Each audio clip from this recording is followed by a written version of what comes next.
আসাম সরকারি আসাম ভাষিক সংখ্যালঘু উন্নয়ন বোর্ডের উদ্যোগে কবিগুরু রবীন্দ্রনাথ ঠাকুরের ১৬৩তম জন্মোৎসব রাজ্য স্তরে অনুষ্ঠান হতে যাচ্ছে।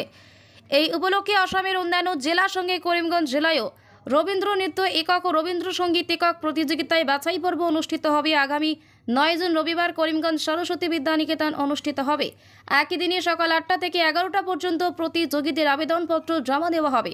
করিমগঞ্জে প্রতিযোগিতা প্রসঙ্গ নিয়ে বিস্তারিত তুলে আসাম সরকারের ভাষিক সংখ্যালঘু উন্নয়ন বোর্ডের উদ্যোগে রবীন্দ্র জন্মজয়ন্তী উৎসবের জেলা সংযোজক অরূপ রায়, দুই উপদেষ্টা সুলেখা দত্ত চৌধুরী ও সৌমিত্র পাল, রবীন্দ্র উৎসব জেলা কমিটির সভাপতি ডক্টর দেবতোষ পাল, উপসভাপতি ছন্দা রায় সিং, পারমিতা পাল বণিক প্রমুখ।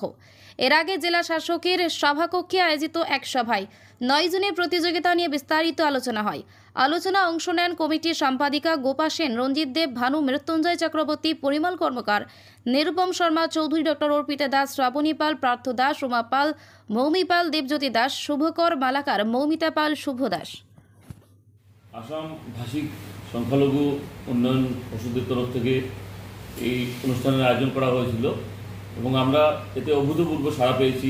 করিমগঞ্জ শহর সহ শহর সংলগ্ন রামকৃষ্ণনগর বলুন, পাতারকান্দি, নিলামবাজার এবং বিভিন্ন এলাকা থেকে প্রচুর প্রতিযোগিতাতে অংশগ্রহণ করেছিল। নাচ এবং গানের অনুষ্ঠান হয়েছিল এবং এখান থেকে যারা নির্বাচিত হয়েছিল তাদেরকে গুয়াহাটিতে নিয়ে যাওয়া হয়। এবারও আশা রাখছি যে আমরা সাড়া পাবো। গতবার থেকে প্রতিযোগিতা যারা অংশগ্রহণ করবে তার থেকে বেশিও হবে সংখ্যায়।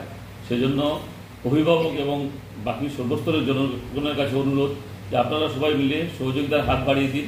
আমাদের এই অনুষ্ঠানটি যাতে খুব সুন্দর এবং সাফল্যমণ্ডিত হয় সেজন্য আপনারা আশীর্বাদ করবেন, এটুকুই কথা। নমস্কার। বিশ্বকবি রবীন্দ্রনাথ ঠাকুরের ১৬৩তম জন্মজয়ন্তী উপলক্ষে যে বিশাল বড় অনুষ্ঠান করিমগঞ্জে, সেটা সর্বস্তরের জনসাধারণকে আমরা আহ্বান জানাচ্ছি।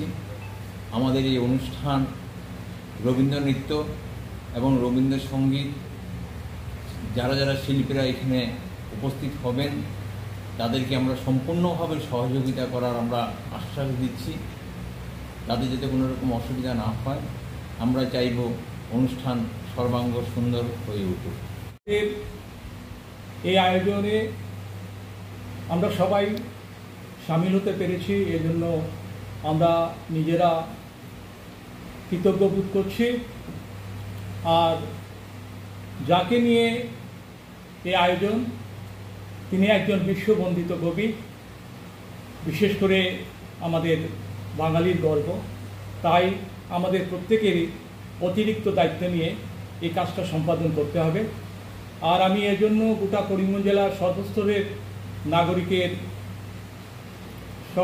নাগরিকের আশীর্বাদ এবং শুভেচ্ছা এবং সহযোগিতা কামনা করছি। আসাম সরকারের ভাষিক সংখ্যালঘু উন্নয়ন পর্ষদের আয়োজিত রবীন্দ্রনাথ ঠাকুরের ১৬৩তম জন্মোৎসব আমরা পালন করতে যাচ্ছি।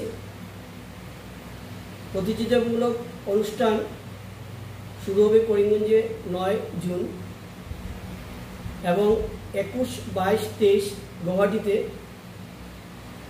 বাছাই পর্বে যারা জেলাভিত্তিক জয়ী হবে তাদের গুয়াহাটিতে নেওয়া হবে এবং তারা গুয়াহাটিতেই প্রতিযোগিতায় অংশগ্রহণ করবেন। ২৩ তারিখে আমাদের এটা গ্র্যান্ড ফাইনাল হবে। তো করিমগঞ্জে আমরা ৯ তারিখে শুরু করছি। ৯ তারিখ সকাল ৮টার থেকে সরস্বতী বিদ্যানিকেতনে আমরা রেজিস্ট্রেশন করা হবে। যারা আবেদন করবেন তাদের আবেদনপত্র গ্রহণ করা হবে এবং ১১টা পর্যন্ত সেই আবেদনপত্র গ্রহণ করা হবে। তাই যেসব শিল্পী অংশগ্রহণ করবেন সেই প্রতিযোগিতায় তারা যেন ১১টার মধ্যে এসে তাদের আবেদনপত্র জমা দেন। আমরা দুটো মঞ্চে, একদিকে গান একদিকে নাচের ব্যবস্থা করেছি এবং বিভিন্ন যত ধরনের সুবিধা আমরা রাখার চেষ্টা রাখবো। আপনাদের সকলের সহযোগিতা আমরা কামনা করছি এই অনুষ্ঠানকে সফল করার জন্য।